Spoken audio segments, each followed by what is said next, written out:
ডাঙ্কি শাহরুখ খানের বছরের তৃতীয় চলচ্চিত্র। এটি ২১ ডিসেম্বর মুক্তি পেয়েছে এবং চলচ্চিত্র বাণিজ্য বিশ্লেষকদের মতে প্রথম ২ দিনে বিশ্বব্যাপী ১০২ কোটিরও বেশি আয় করেছে ডাঙ্কি। এতে অভিনয় করেছেন তাপসী পান্নু, ভিকি কৌশল এবং বোমান ইরানি এবং পরিচালনা করেছেন রাজকুমার হিরানি। শাহরুখ খানের অ্যাকশন ছবি পাঠান এবং জওয়ান ব্লকবাস্টার সাফল্যের পর শাহরুখ খান ডাঙ্কিতে ফিরে এসেছেন। পরিচালক রাজকুমার হিরানির সিগনেচার স্টাইল দিয়ে সজ্জিত এই ডাঙ্কি ছবিটি আবেগের চরম শিখরে পৌঁছে যায়। এটি একটি ভালো পারিবারিক মুভি। সিনেমাটি পরিবারের বাচ্চা বুড়ো সবাই একসঙ্গে দেখতে পারবেন। সিনেমার গল্প যেহেতু আগেই ট্রেলারে কিছুটা স্পষ্ট করে দিয়েছিল, সিনেমাটা পুরো দেখলে বাকিটা আরও স্পষ্ট হয়ে উঠবে।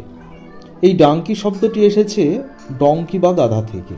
পাঞ্জাবিতে প্রচলিত একটি প্রবাদ রয়েছে, যেখানে গাধার পিঠে চেপে এক জায়গা থেকে অন্য জায়গায় যাওয়ার কথা বলা হয়। ভয়ঙ্কর এই রুট ধরে লক্ষ লক্ষ যুব সম্প্রদায় আমেরিকা, ইংল্যান্ড বা ইউরোপে যাওয়ার জন্য প্রচেষ্টা করে, তাই ডানকি রুট নামে পরিচিত। আর সেই প্রেক্ষাপটেই ছবিটি নির্মিত। শাহরুখ খান, তাপসী পান্নু, ভিকি কৌশল ও বোমান ইরানি অভিনীত এই সিনেমা সেই ডানকি রুটের উপর ভিত্তি করেই তৈরি হয়েছে এবং এই রুটে রয়েছে একাধিক মৃত্যু ফাঁদও। সিনেমার গল্পটি এই রকম যে এক গ্রামে 4 বন্ধু থাকে, যারা তাদের ভবিষ্যৎ উজ্জ্বল করার জন্য বিদেশে যেতে চায়। এর জন্য একজন এজেন্টকে এই 4 জন মিলে 1 লাখ টাকা দেয়। এক দেশ থেকে অন্য দেশে বিনা ডকুমেন্টে গেলে কতটা অসুবিধা, কত কষ্ট সইতে হয়, এই সিনেমার মাধ্যমে তা প্রকাশ পেয়েছে। ডাঙ্কিতে এসআরকে একজন যুবক এবং একজন বয়স্ক লোকের চরিত্রে চমকপ্রদ অভিনয় করেছেন। এই সিনেমার গল্পটি বেশিরভাগই ফ্ল্যাশব্যাকে চলে।